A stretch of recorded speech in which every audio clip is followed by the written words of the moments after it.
এখানে বলা হয়েছে যে 30°C তাপমাত্রা নিচে রাখার জন্য। ওনারা চাইলে তো রাখতে পারেন, সে সিস্টেম ওনারা করতে পারবেন, কিন্তু করছেন না। আমাদের নির্দেশনা থাকবে এটি বাস্তবায়ন করা যাবে। কি কি কাজ করে? ডায়াবেটিস তো আরো বেড়ে যাবে। মেয়াদ উত্তীর্ণ পাওয়া গেল যে তার মানে আরো পাওয়া যাবে। একটা চেষ্টা করে সবসময় কোম্পানিকে আমাদেরকে অ্যাক্সেস দিয়ে এটা কিসের ওষুধ দেখেন তো? এটা হচ্ছে প্রেশার। এটাও তো মেয়াদ। এটা কি কাজ করে? লিনারিক অনেক মেয়াদ উত্তীর্ণ দেখেন। দেখেন এখানে নির্দেশনা দেওয়া আছে 30°C তাপমাত্রার নিচে রাখতে হবে। এখন যে গরম পড়েছে আমাদের 30-এর বেশি আছে, কিন্তু দেখলাম এখন ওষুধগুলো কিন্তু মান নষ্ট হয়ে যেতে পারে। হয় এগুলো ফ্রিজিং করতে হবে, না হলে ইলেকট্রিক ব্যবস্থা করতে হবে, না হলে এই ওষুধগুলো কার্যকারিতা হারাবে। অলরেডি হারিয়েছে। আমি এখন টেম্পারেচার চেক করে দেখলাম 30-এর বেশি আছে। সব কিন্তু 30-এর কথা বলা।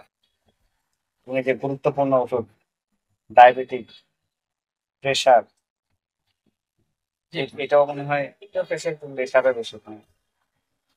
এই ওষুধগুলো মেয়াদ উত্তীর্ণ হওয়া তো খুবই ঝুঁকিপূর্ণ। আমরা দেওয়ার সময় চেক করি, কিন্তু কথা হচ্ছে মাসে মাসে চেক করাই, তো এই মাসে চেক করা হয়নি।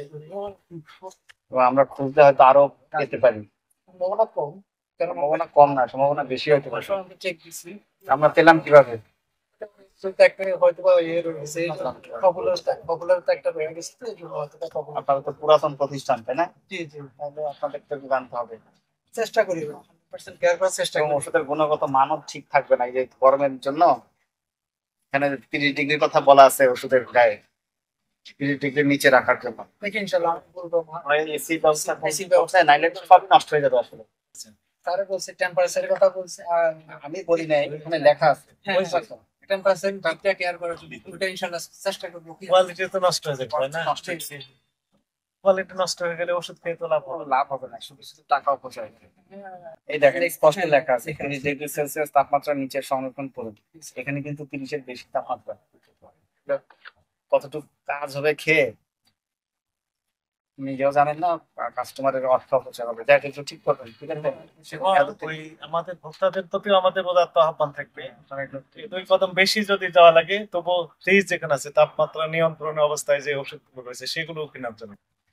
তাপমাত্রা নিয়ন্ত্রণ যদি না থাকে, 40°, 41, 45 এমন ডিগ্রি হয়ে যাচ্ছে তীব্র তাপমাত্রার সময়।